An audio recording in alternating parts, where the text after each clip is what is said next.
Hello बच्चों, welcome to ज्ञान tutorial. आज आपका फिजिक्स का लेक्चर लेने जा रहे हैं।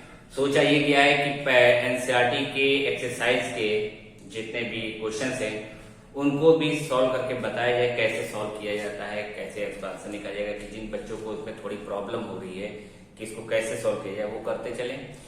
प्लस आपकी जो भी एक्सरसाइज है, जो भी आपके चैप्टर हैं, चाहे वो फिजिक्स, केमिस्ट्री या मैथ जो भी हो, सबके आपके चैप्टर भी पढ़ाए जाएंगे और एनसीईआरटी के जितने भी एक्सरसाइज हैं उनको सॉल्व करके दिखाया जाएगा। तो आज हमने सोचा है कि फिजिक्स के जो एनसीईआरटी के टॉपिक हैं, आपके एक्सरसाइज है, पहली एक्सरसाइज है इलेक्ट्रिक चार्ज एंड फील्ड के, उसके कुछ न्यूमेरिकल्स आप हम करा देते हैं।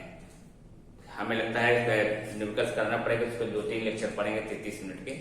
तो इत्मीनान से देखिए, उसको कायदे से देखिए कैसे इसको सोल्यूशन करना है और उसको जो है फिर अपनी एक्सरसाइज की, चाहे कोई भी बुक और आप चला रहे हो, ऐसे लरोड़ा चला रहे हो या जो भी न्यूटन जो भी चलती है आपके अपने अपने टाइम में, वो आप उससे एक्सरसाइज को लगाइएगा। ठीक है, चलिए शुरुआत किया जाता है किसके, एनसीईआरटी के न्यूमेरिकल्स की एक्सरसाइज।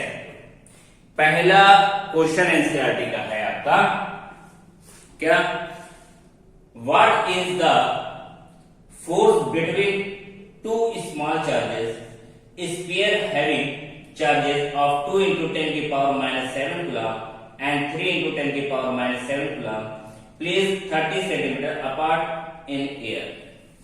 दो चार्ज दिए गए हैं आपके, एक 2 × 10⁻⁷, एक 3 × 10⁻⁷।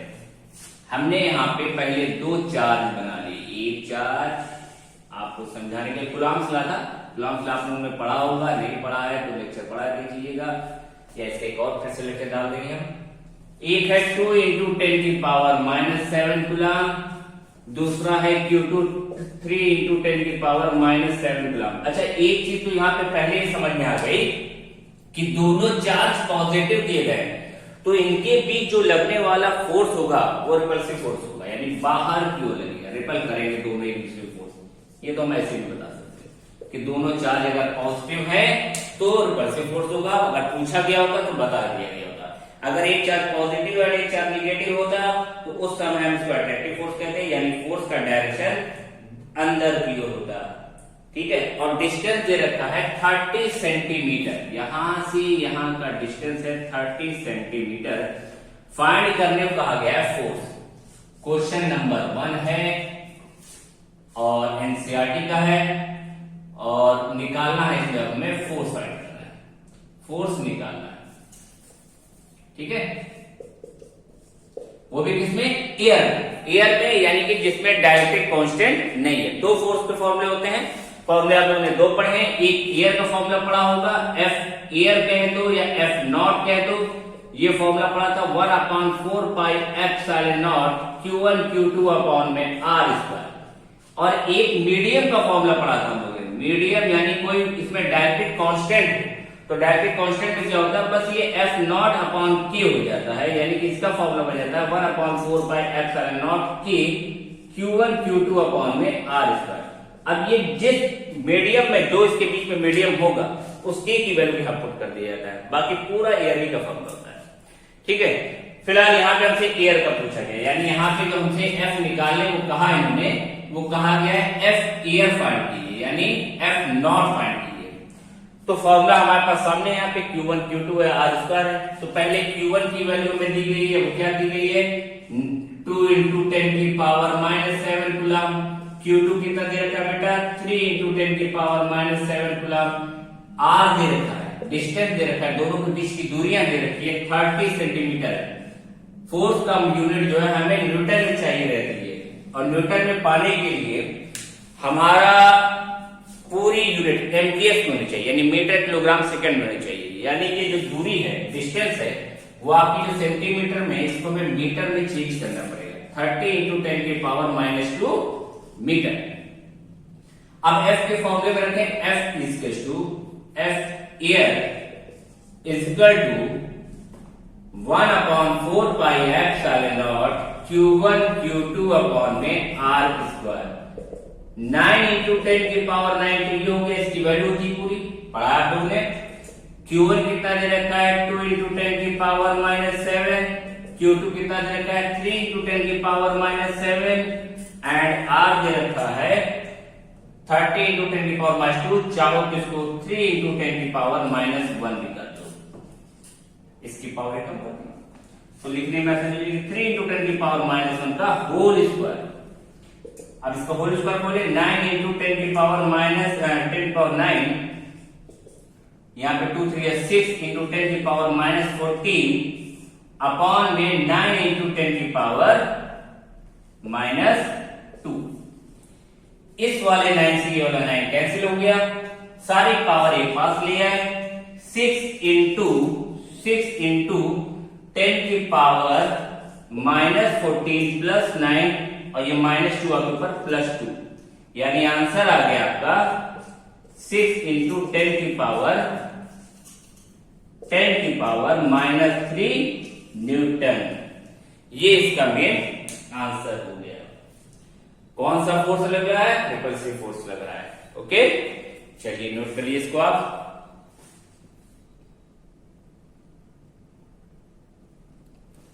चलिए पॉज करके नोट कर लीजिएगा। सेकंड क्वेश्चन है इसका, एनसीईआरटी का सेकंड क्वेश्चन है।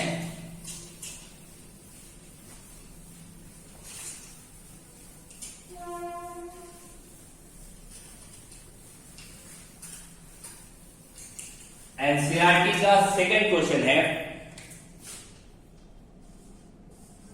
क्या है देखिए, the electrostatic force on a small sphere of charge 0.4 microcoulomb due to another small sphere of charge minus 0.8 microcoulomb in air is 0.2 Newton. What is the distance between two spheres? What is the force on the second sphere due to the first? यानी यहां पे हमें दो चीज बतानी है। पहला आपका ये बताना है कि इनके बीच का दूरी क्या है, जो दोनों चार्ज दिए गए हैं इनके बीच में फोर्स लग रहा है, तो डिस्टेंस पूछ लिया गया है। और सेकंड नंबर पे हमें बताना है कि एक से दूसरे पे कितना फोर्स लग रहा है। चलिए अब हम लोग यहाँ पे पहले इसका बनाए कंडीशन। यहाँ पे आपका एक चार्ज, ये दूसरा चार्ज, ये हमने रखा। पहला चार्ज हमने दे रखा है 0.4 माइक्रोकूलम, 0.4 माइक्रोकूलम। Q2 दे रखा है माइनस का 0.8 माइक्रोकूलम, माइनस का 0.8 माइक्रोकूलम। अब एक पॉजिटिव चार्ज है, एक नेगेटिव चार्ज है। जब पॉजिटिव एंड नेगेटिव चार्ज होते हैं तो इनके बीच लगने वाला जो फोर्स होता है वो आपका होता है कौन सा? Attractive force. एट्रैक्टिव फोर्स होता है, यानी जो फोर्स लगेगी आपके अंदर की ओर लगेगी, अट्रैक्ट करेंगे। ये इसको अट्रैक्ट करेगा, वो इसको अट्रैक्ट करेगा। अब एफ जो दे रखा है वो 0.2 न्यूटन दे रखा है और इनके बीच की दूरी जो है वो r, जो हमें फाइंड करना है। अच्छा, एयर में फोर्स भी है हमारा एयर में, यानी हम इसको F लिख दे, F नॉट या F एयर लिख लो, F एयर या F नॉट से डिनोट कर लो और कह देना 0.2 न्यूटन दे रखा है। चार्ज तो यहां लिखे हुए हैं। रेडियस डिस्टेंस फाइंड करना दोनों के बीच की, R निकालनी, यानी फॉर्मूला लगेगा F air is 1/4 pi epsilon naught Q1 Q2 upon में R स्क्वायर। चलिए जल्दी से पुट करिए इसको, 2 मिनट देते हैं आंसर बताएं।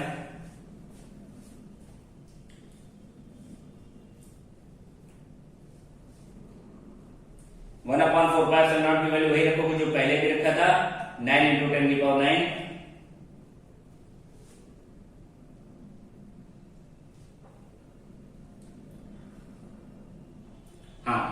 चलिए करते हैं, देखिए कर लिया होगा बच्चों ने। 9 into 10 की पावर 9, Q1 की वैल्यू कितनी बेटा? अच्छा, पहले तो यहाँ पे माइक्रोकूलम में, माइक्रोकूलम, एक माइक्रोकूलम बराबर 10 की पावर -6 कूलम होता है। यानी 1 माइक्रो कूलम इज टू 10 की power minus 6 coulomb. Milli coulomb, micro coulomb, nano coulomb, micro जिसको पिको कूलम भी कहते हैं, ये सारी यूनिट होती हैं और धीरे धीरे 10 की पावर 3 से बढ़ती चली जाती है। 10 की पावर माइनस 3, 10 की पावर माइनस 6, 10 की पावर माइनस 9 और 10 की पावर माइनस 12 पिको की, इस टाइप से बढ़ती चली जाती है। तो फिलहाल यहाँ पे अगर इसको हम लिखना चाहें तो लिख सकते हैं 0.4 इंटू 10 की पावर माइनस 6 कूलम, ठीक। और इसकी वैल्यू लिखना चाहें तो ये हो जाएगी माइनस में 0.8 इंटू 10 की पावर माइनस 6 कूलम, ठीक दिख रहा है। 0.6 एंड 0.8 इंटू 10 की पावर माइनस 6 कूलम हो गया। यहां लिख देते हैं पहले बड़ा सा करवाना दिखा हुआ। Q1 दे रखा है 0.4 माइक्रो कूलम, यानी 0.4 इंटू 10 की पावर माइनस 6 कूलम। Q2 दे रखा है माइनस का, अच्छा माइनस साइन फोर्स के लिए सिर्फ ये बताने के लिए होता है कि ये अट्रैक्टिव है या रिपल्सिव। अगर माइनस चार्ज है और एक प्लस है तो अट्रैक्टिव है। यहाँ फॉर्मूले में माइनस चार्ज नहीं यूज करेंगे, यहाँ तुम 0.8 इंटू 10 की पावर माइनस 6 ही यूज करना। वो सिर्फ ये बताएगा कि अट्रैक्ट कर रहा है या रेपेल कर रहा है। माइनस चार्ज का जो है डिपेंड फोर्स पे निकलना। अब निकालना है हमें F, यहां माइक्रो कूलम दिया था तो इसको लिख दिया जाएगा 0.8 इंटू 10 की पावर माइनस 6 कूलम। अब F नॉट या F air is to 1/4 pi epsilon nought Q1 Q2 upon में R स्क्वायर। इसकी वैल्यू होती है 9 इंटू 10 की पावर 9। Q1 आपके पास है 0.2 इंटू 10 की 0.4 इंटू 10 की पावर माइनस 6। Q2 है 0.8 इंटू 10 की पावर माइनस 6 अपॉन में R स्क्वायर फाइंड करना है और F दे रखा है 0.2 न्यूटन में दे रखा है।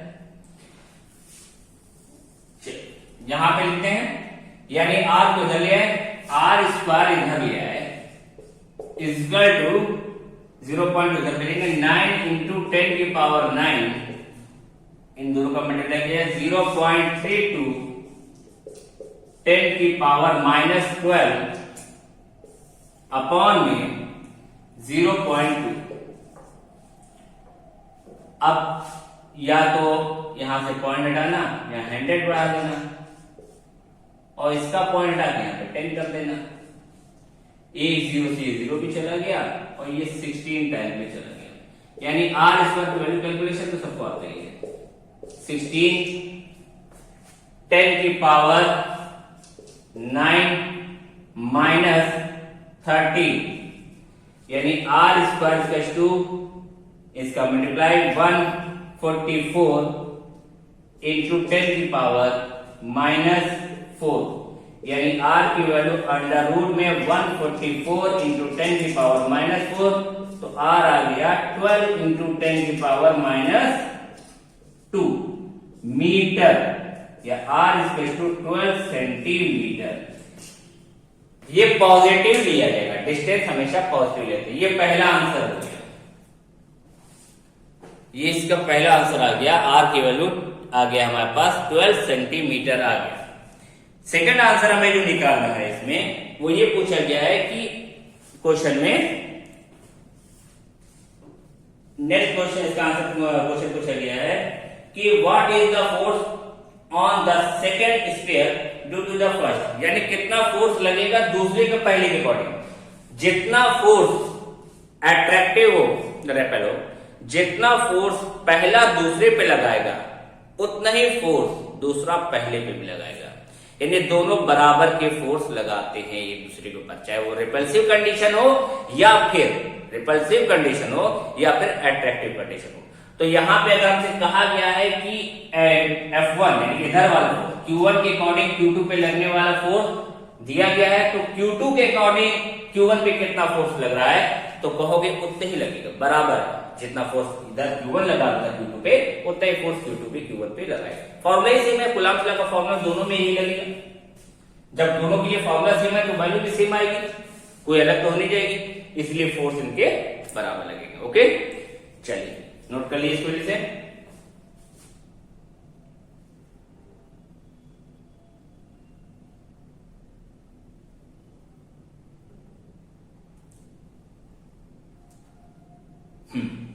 रफ कर दें।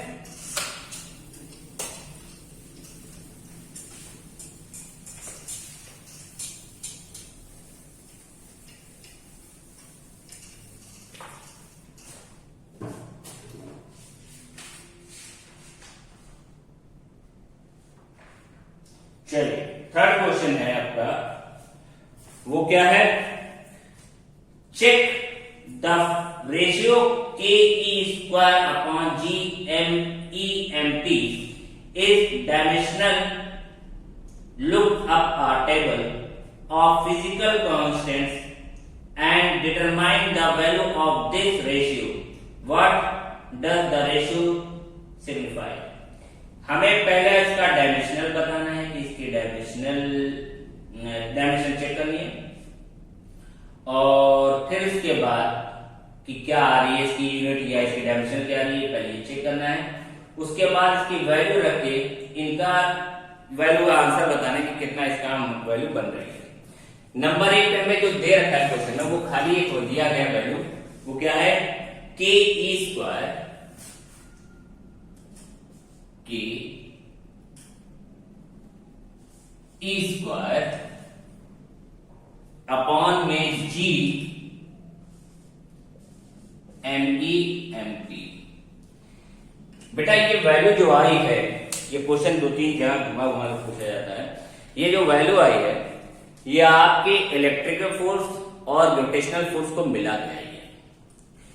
इलेक्ट्रिकल फोर्स और ग्रेविटेशनल फोर्स को मिला के आई है, तो पहले सिंपल सब बताते हैं ये कैसे आई है, तब हम इसके बारे में इसका सॉल्व करते हैं। हमारा इलेक्ट्रिकल फोर्स और ग्रेविटेशनल फोर्स होता क्या है, इलेक्ट्रिकल फोर्स का फॉर्मूला पढ़ें तो ये कैपिटल के लिख रहे हैं, फॉर्मूला हो गया इलेक्ट्रॉन प्रोटॉन दोनों के चार्ज सेम होते हैं, तो E इंटू ई अपॉन में आर स्क्वायर लेगा। और ग्रेविटेशनल फोर्स जो कि आपने फर्स्ट ईयर में पढ़ा होगा एफ जी, वहां पे हम पढ़ते थे जी, इलेक्ट्रॉन के चार्ज को एमई कहते थे, प्रोटॉन के मास को एमपी। इलेक्ट्रॉन के चार्ज जो था वो ई था, लेकिन उसका मास होता है एमई कहलाता है, प्रोटॉन का एमपी, और वहां पे भी डिस्टेंस आर उसका। यहां पे हमने अभी पढ़ा था दोनों चार्ज इसके मान लो Q1 है, Q2 है।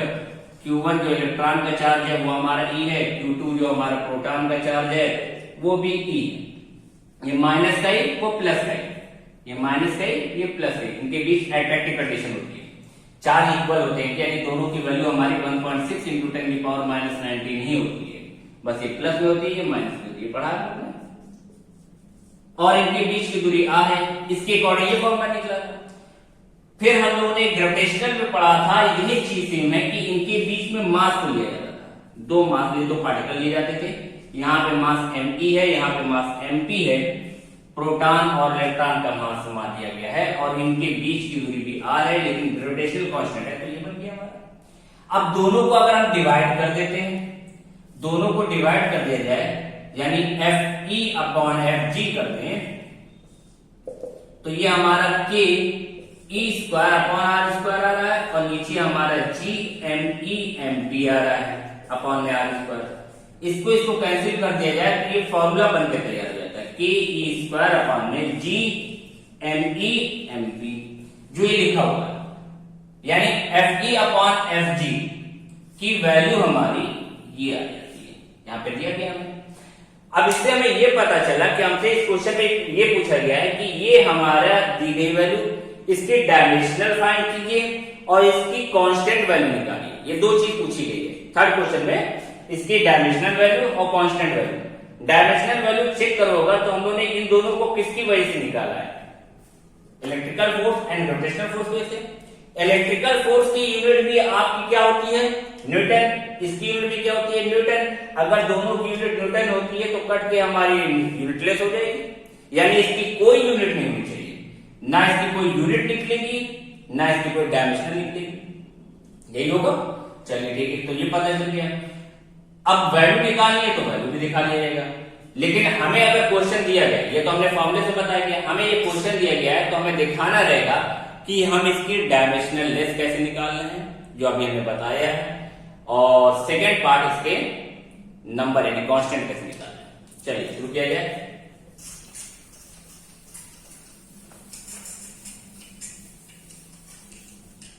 हाँ बेटा, ये क्वेश्चन दिया गया था, डायमेंशनल लेस निकालना है, तो वैल्यू बस सबके डायमेंशनल देख लिया जाए क्या क्या होती है, उसके अकॉर्डिंग काम किया जाए। पहला आपके डायमेंशनल जो होगी, के की बात की जाए, सबके डायमेंशनल लिखिएगी, के ई स्क्वायर जी एम ई और एम पी, इनकी डायमेंशन लिखनी है। ठीक, चलिए शुरू हो जाएगा। पहली के की डायमेंशनल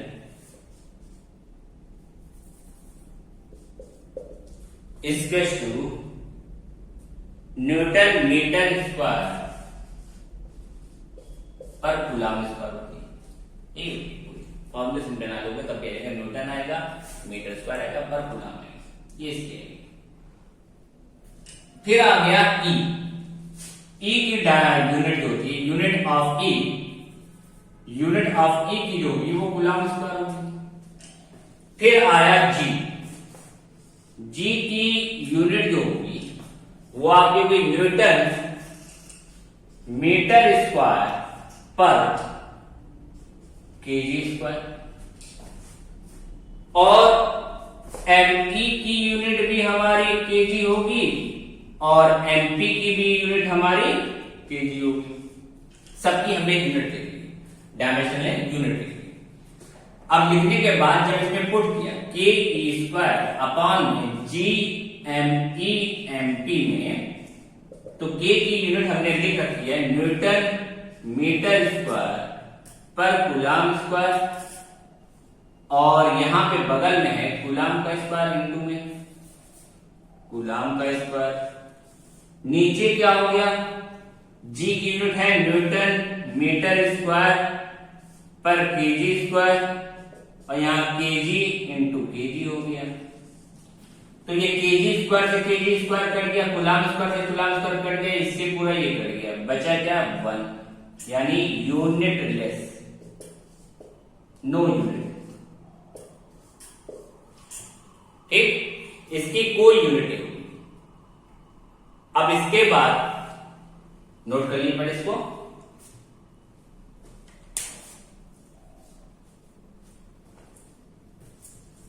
बड़े अच्छे अच्छे क्वेश्चन होते हैं एनसीईआरटी में बच्चा। अगर इसके एनसीईआरटी के सवाल कहते सब लगा ले गए तो बाकी कोई भी बुक की जरूरत नहीं पड़ती है। नोट हो गया बच्चे? चलिए हम लोग अब इसके निकालते हैं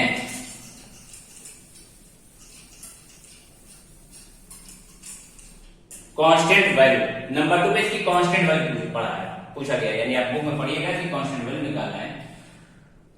के की कांस्टेंट वैल्यू होती है 9 इंटू 10 की पावर 9। ई की वैल्यू होती है 1.6 इंटू 10 की पावर माइनस 19। जी की वैल्यू होती है 6.67 इंटू 10 की पावर माइनस 11। यूनिट जो भी सब यूनिट रिलेस हो गया, हटा दो, लिखने चाहो तो लिख लेना, इसको हटा दो। मास एम, इसका एम इलेक्ट्रॉन का मास होता है 9 इंटू 10 की पावर माइनस 31 केजी। चलिए लिख ही देते हैं, Newton metre square per KG square, coulomb and यहाँ पे unit Newton metre square per coulomb square, coulomb, और यहाँ पे unit Newton metre square per KG square, और मास एमपी दे रखा है हमें 9 इंटू 10 की पावर माइनस 31, ये भी केजी में। मास एमपी दे रखा है, एमपी का यानी प्रोटॉन का जो मास होता है आपका वो कितना होता है 1.66 इंटू 10 की पावर 67 भी होता है 10 की पावर माइनस 27 केजी। ये सारे दिए हैं। अब ये सारे फॉर्मूले इसमें के ई स्क्वायर इधर लिख देते हैं, के ई स्क्वायर अपॉन में G M E M P में पुट किया जाए। के की वैल्यू 9 इंटू 10 की पावर 9 एंड 9 इंटू 10 की पावर 9 इंटू ई 1.6 इंटू 10⁻⁻19 का होल स्क्वायर अपॉन में जी की वैल्यू 6.67 इंटू 10⁻11 एंड 9 इंटू 10⁻31 और लास्ट वाला 1.6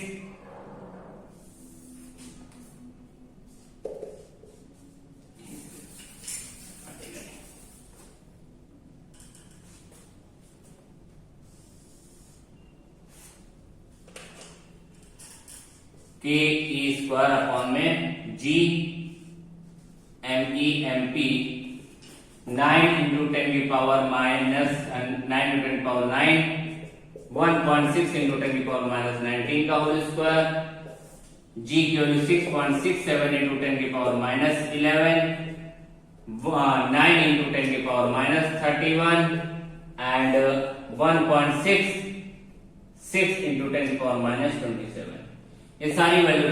अब इनका कैलकुलेशन करोगे टोटल तो लगभग 2.287 इंटू 10⁻39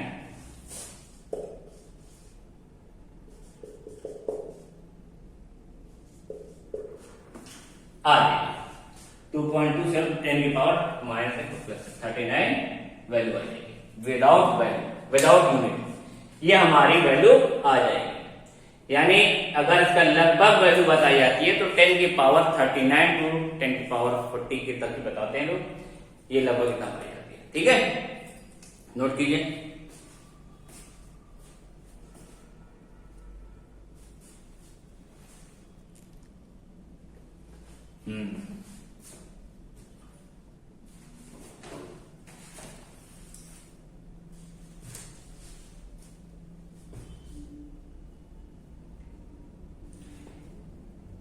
चलिए नेक्स्ट क्वेश्चन जो है खाली स्टेटमेंट पूछी गई है, बताना इसको। कहा गया explain the meaning of the statement electric charge of a body is quantize. यानी क्वांटिटी पे क्या डिपेंड करता है। इलेक्ट्रिक चार्ज का जो मेन फॉर्मूला है बेटा, इलेक्ट्रिक चार्ज का मेन फॉर्मूला है Q = NE। ये क्वेश्चन नंबर हम 4 की बात कर रहे हैं। ये 3 लगा था, 4 की बात कर रहे हैं, इससे पहले 3 लगा।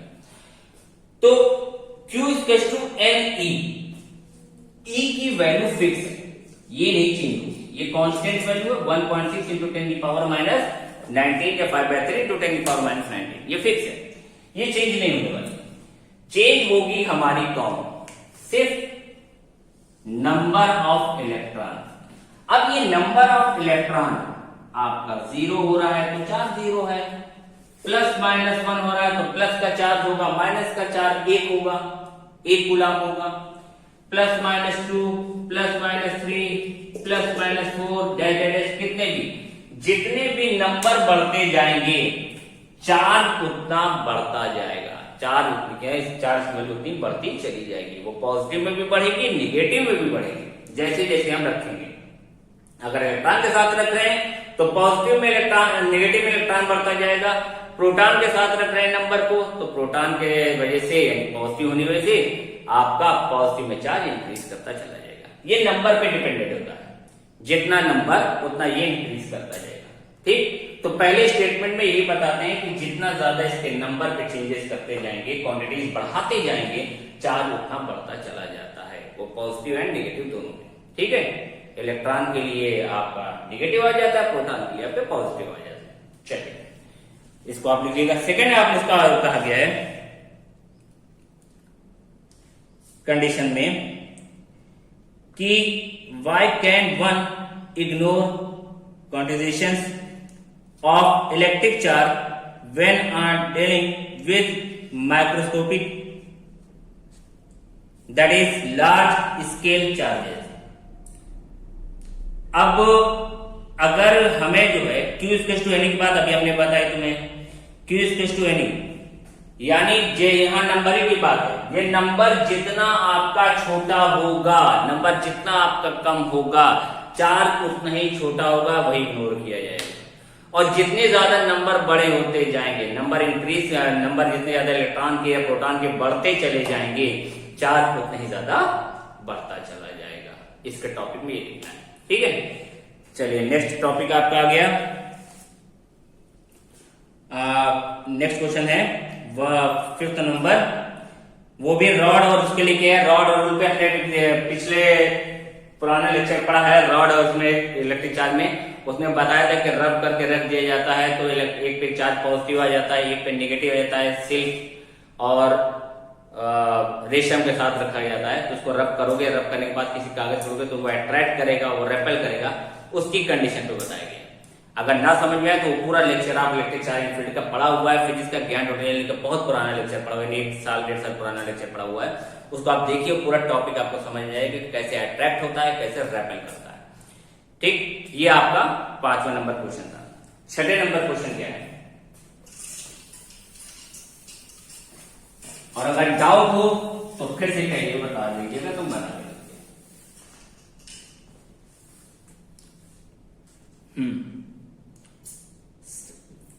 6th नंबर क्वेश्चन है, आपके दिए गए हैं 4 point charges QA, QB, QC and QD are located at a corner of a square ABCD of side. 4 दिए गए हैं। इस टाइप के क्वेश्चन जो है बहुत आने लगे हैं, और जिनकी साइडें स्क्वायर की 10 सेंटीमीटर है। What is the force on a charge of 1 microcoulomb placed on a centre of the square. यानी 4 चार्ज जो है हमारे वो स्क्वायर में, ये सब लेक्चर आपको मिल जाएंगे, इसके ऊपर बनाया हुआ है, बस फिगर ही नहीं बनता।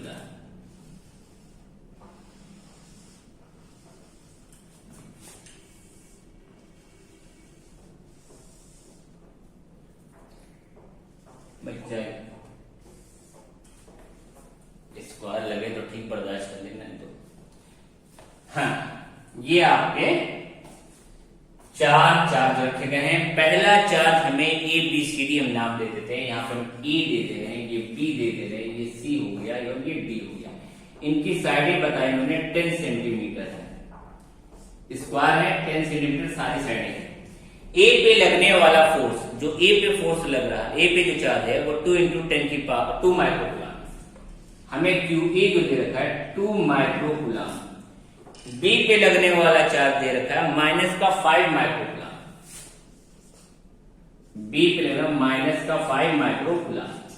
सी पे लगने वाला है, सी पे जो सी पे लग रहा है आपका वो 2 माइक्रोकूलम। सी पे 2 माइक्रोकूलम एंड डी पे जो लग रहा है, डी पे लग रहा है -5 माइक्रोकूलम। डी पे जो लग रहा है -5 माइक्रोकूलम। ये 4 चार्ज दिए गए हैं हमारे, और इनके जो है निकालना क्या है, सेंटर पे। सेंटर यानी अगर हम इसका डायग्राम बनाए, ये बनाया और ये बनाया, इसके सेंटर पे चार्ज रखा गया है, कैपिटल Q का लिख दे रहे हैं। उस चार्ज की वैल्यू दी गई हमें, जो कि इसके सेंटर पे रखा है 1 माइक्रोकूलम। ये 1 माइक्रोकूलम है, ठीक है, ये 1 माइक्रोकूलम का रखा गया है। तो सेंटर पे इसका फोर्स पूछा गया है। सबसे पहले सेंटर पे अगर बात की गई तो सेंटर पे इसकी दूरियां निकाल लेते हैं। तो स्क्वायर हो या रेक्टेंगल हो, कुछ भी हो, पाइथागोरस से यानी हाइपोटेन्यूज का निकाल लिया जाता है इसका। इसकी साइडें अगर देखा जाए, ये 10 है, ये 10 है, तो ये 10√2 आएगी। 10 का स्क्वायर प्लस 10 का स्क्वायर जानते हो तुम तो भाई, ABC है। अगर मान लो BD निकाले तो BD का स्क्वायर अगर है तो क्या हो जाएगा, AB का स्क्वायर प्लस AD का स्क्वायर। इस ट्रायंगल को लिए तो इसके हिसाब से हम जानते हैं ये क्या आ जाएगा हमारा 10 का स्क्वायर, 10 का स्क्वायर यानी 10√2 आ जाएगा।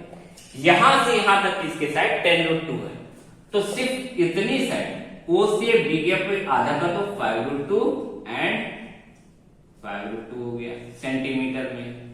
वही चीज इधर भी रहेगी 5√2 एंड 5√2 हो गया। ये 5√2 सेंटीमीटर हमारे दोनों साइड के हो गए।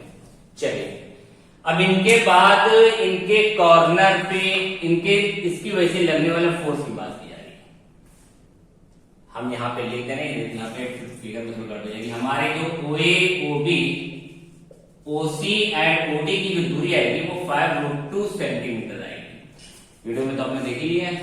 अब इसको हटा दें क्योंकि अभी हमें साइन बनाना है कौन फोर्स किधर लगेगा। ए जो है पॉजिटिव, क्यू भी पॉजिटिव, ये इसको कहेगा कि हम तुम्हें रेपल कर रहे हैं, आगे बढ़ेगा। एफ ए का डायरेक्शन इधर होगा, रेप यानी उसको दूर भेजा है, बाहर भेजा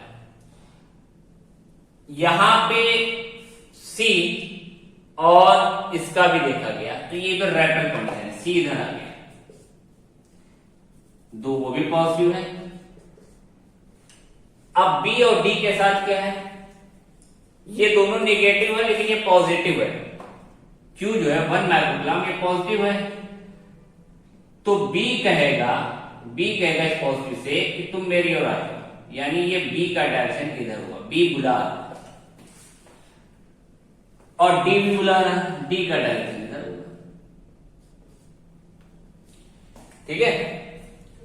अब इसका नेट फोर्स अगर लिखना होगा हमें, एफ नेट फोर्स लिखना होगा तो हम लिखेंगे क्या, एफ ए ऊपर है, एफ ए के अपोजिट माइनस का एफ सी है, प्लस एफ डी मान लो हमने प्लस कर लिया है तो माइनस का एफ बी है। ये पॉजिटिव ही नेगेटिव ये दोनों होगा। ठीक है। ये इनका रेपल, ये इनका रेपल, ये दो कंडीशन बन रही, पहले इनको देखा गया। ठीक। यानी इसका टोटल फोर्स ओ पे निकालने का फोर्स ये हमारा बन के आएगा। अब जब ये बन गया तो एफ ए निकाला जाए। एफ ए क्या फॉर्मूला होता है, तो पढ़ा हमने अभी K Q A capital Q upon में ओ ए का square, F B Q A सारी वैल्यू सेम है, देखो डायरेक्ट रख के निकालोगे तो आसान पड़ेगा, सबकी पूरी वैल्यू निकालने की जरूरत नहीं। एफ बी की वैल्यू देखोगे तो क्या है, के क्यू बी क्यू अपॉन में ओ बी का स्क्वायर, क्योंकि हम यहाँ ओ ए ओ बी ओ सी ओ डी सब सेम पा रहे हैं।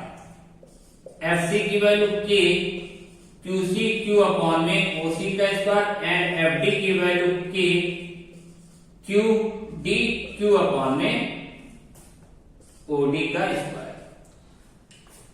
अब सबकी यहां पर अगर मान लो यहां पे चार्ज की बात कर रहे हो तो ये 2 इंटू 10 की पावर माइनस 6 है, अभी बताया था।